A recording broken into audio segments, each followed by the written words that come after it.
Hello, Cabrat scholars here at California State University, San Bernardino. And I have some suggestions, some things. We have an upcoming workshop coming up, I think, on Monday. And I want you guys to show up with your significance paper. And here are some things I want you to look for in your draft and other students' drafts that you read. Number one, a centered title page. Number two, frequent attributions to literature. Number three, formal tone. Four, a mentioned focused thesis. Number five, frequent use of transition words, and then correct sentence structures. So I want to talk about each of these things in this video. Here's an example online. It's using, this is a APA sample paper. Those are the keywords I use to find it. So the first step is to create this part here. We want a title page along with the running head, and you'll notice you have the title, the student name, and the university. There's a complicated way of centering this title, first and last name, and the university here, but I'm going to show you a fairly easy way to do it. So I'm going to highlight this. I'm going back to home, and I click on center. Then I'm going to make this page a little bit smaller so I can so I'm just kind of scrolling down here. It looks like I've centered the page more or less. You see what I'm saying? So this looks like it's centered. So you can do something like that. That way you create what's called a centered page with a title, first and last name, and then the university. The next step is to figure out how to make this running head, right? So I'm going to put insert here. Let's put header. We'll put at the top here.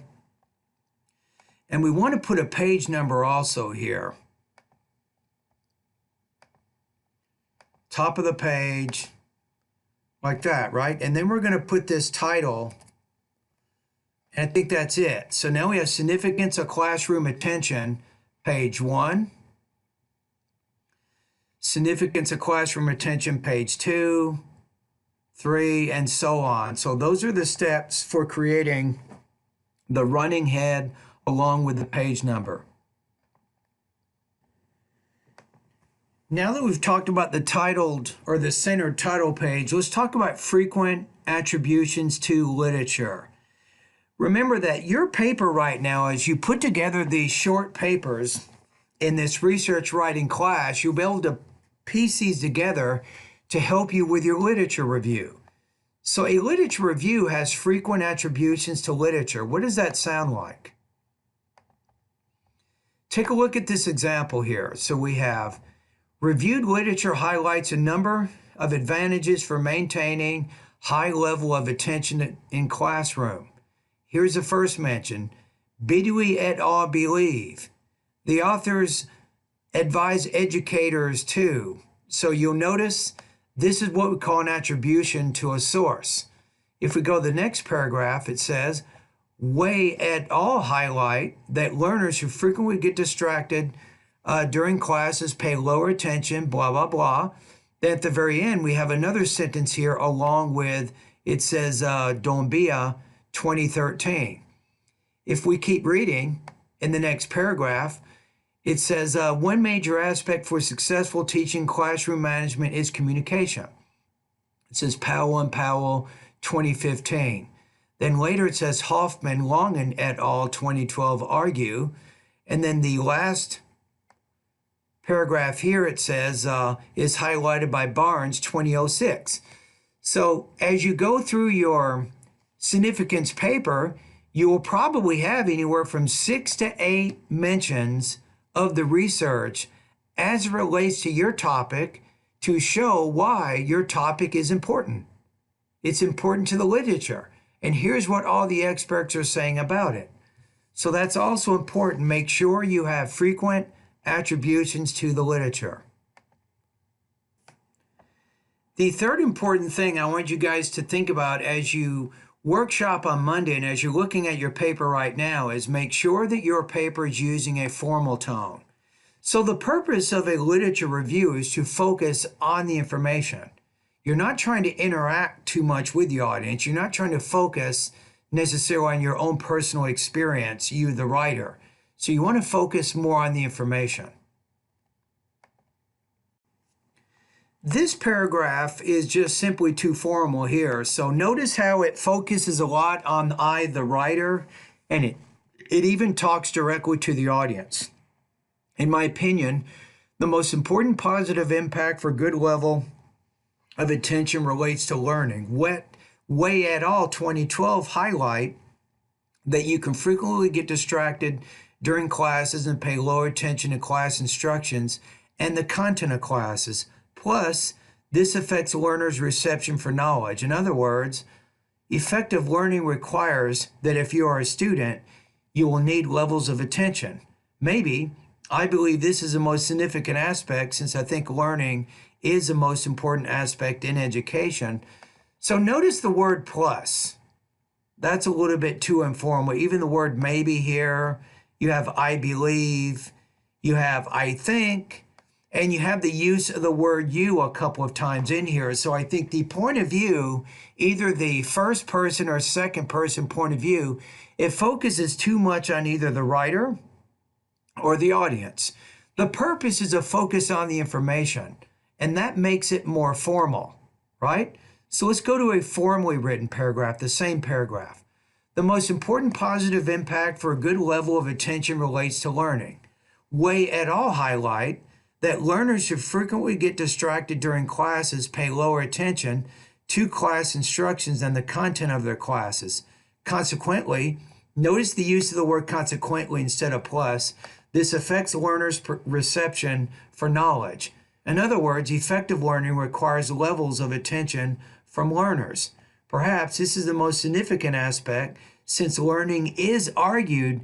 Notice how I use here passive voice instead of active voice, which sounds more like the writer is saying it, and this more appropriately makes this what's called a paraphrase or a summary. So it is argued to be the most important aspect in education. So as you look at your draft, as you look at other students' drafts in the class, make sure that you or other students are using a more formal tone, which is more appropriate for research writing. The next step is to make sure you have a thesis. The thesis kind of explains the purpose of your significance paper, what you're trying to do. For example, if you take a look at the example that I showed you guys already, right? Let's take a look at this particular paragraph here. So let's make it 200. So we're going to make it a little bit bigger here. So notice in the first paragraph it says, arguing for the positive impact for classroom attention is a lengthy discussion. Nonetheless, the most significant ones are discussed in this section. So this is what kind of frames the paper right here. You see that? So you have, this is what we call the thesis. Then if you look at each topic sentence, the most important positive impact for good level of attention relates to learning. Notice how the writer here is repeating some of the key points already mentioned. If you go to the next paragraph, another major advantage for classroom attention is that paying attention improves communication. Again, there's a direct connection back to the thesis with that topic sentence. Then you have one final advantage for classroom attention is highlighted by Barnes. So then you have the thesis, then you have those topic sentences which are all clearly connected. The fifth suggestion as you revise your paper is to have frequent use of transition words, right? You can do this on multiple levels. So again, if you take a look at the example, and go back here, right? So if you look at the beginning of it, so we have the thesis, we talked about it. Notice how in the topic you have the most important positive impact. So then it goes, another major advantage for attention is, and then you have one final advantage.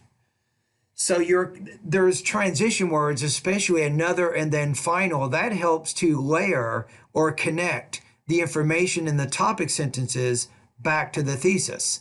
So using transition words within the topic sentences can be effective for organizing your content. Now, the other way is to do it within the actual paragraph itself. See if I can show you what I'm talking about here. Okay, here's one. So we have the most important positive impact is, right? And then we have the word consequently, which helps show cause effect here. And we even have the word in other words to help re-explain something already mentioned. So in this case, we have a couple of transition words within this paragraph to help organize everything. So I think frequent use of transition words, both in the topic sentences and within each paragraph, can be effective for help showing the organization of your ideas. Finally, my sixth suggestion is to have correct sentence structure. This is also very important for your writing. Now notice, because you're referencing information so much in research writing, a lot of these problems with sentence structure, it's about the sources themselves. So let me show you some things you don't want to do here. So you wouldn't want to say, in this case, you don't want to say wet et al. Highlight. So you can't highlight, or you can't put in parentheses the subject, right? So we have to change it back the way it was. Now, if you put in parentheses, you could certainly put the publishing date, but not the subject itself. Now, let's say you didn't want to do that. What if you want to take this idea here and not put it in the beginning, right? What if you just said learners here,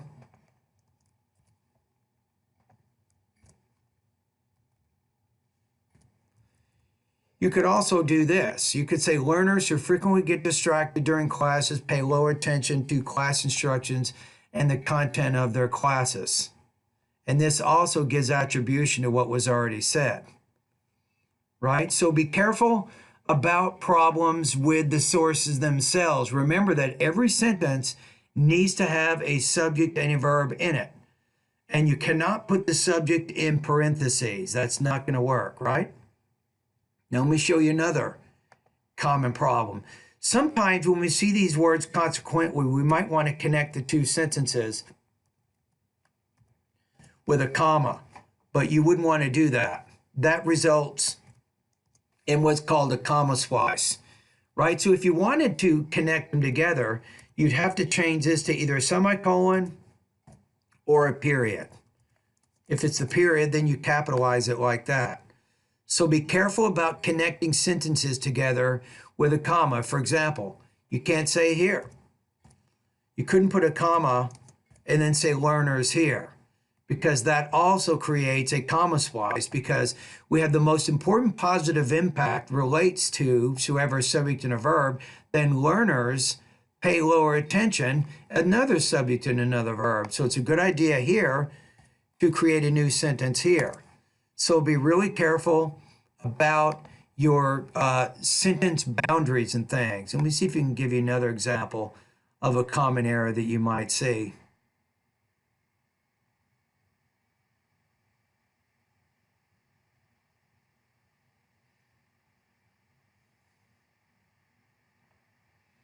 Okay, if you said this, one final advantage for classroom attention, if you put here, highlighted by Barnes, you have 2006. Again, this is what we call a fragment, which means there's no verb in there. Once you put is, then you have the advantage is highlighted. Now you have your subject and your verb there.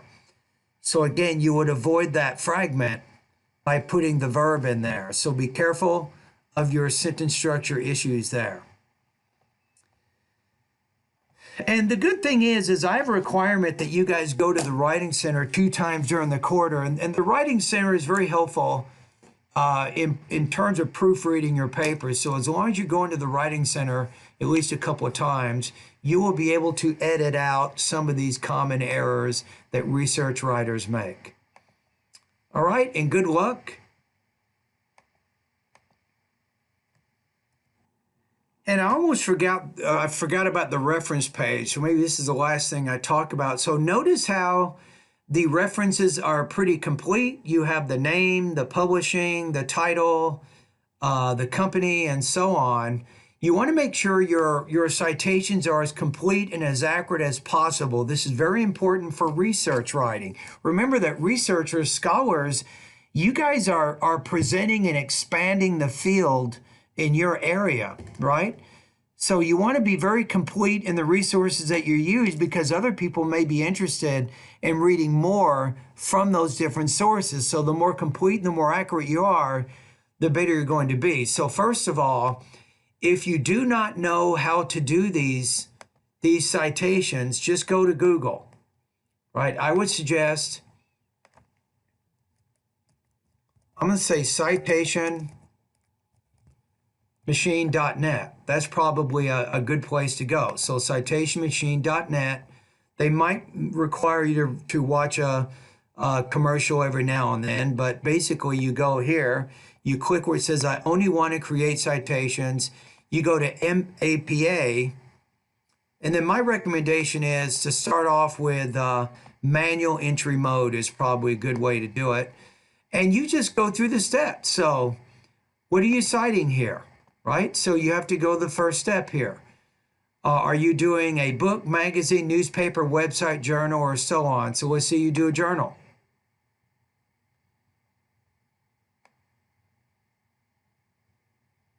So if you click on journal, is it a book? Is it a magazine, newspaper, or website? So let's say it's a journal and a magazine.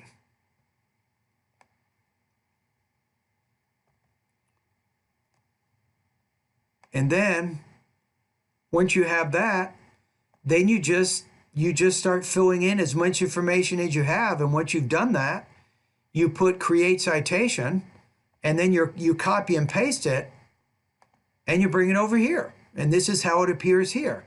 Now, once you get them all here, notice how I was able to do the hanging indent here and double space. So if we highlight it and we take a look at paragraph here, give me a quick second one more time. So we go under paragraph, notice where it says special, I created what's called hanging indent for line spacing. I put double, right? And that allows me to create the hanging indent and the reference page so that it looks like this. So this is the last step, is to make sure you have that reference page after your short paper. And these are really the things that you want to look at. So again, as you look at your paper, I just added one more thing, but there's only really, you have a centered title page, frequent attributions to literature, formal tone, you have a thesis, frequent use of transition words, correct sentence structure, and then number 7 is a reference page that looks like an APA style reference page.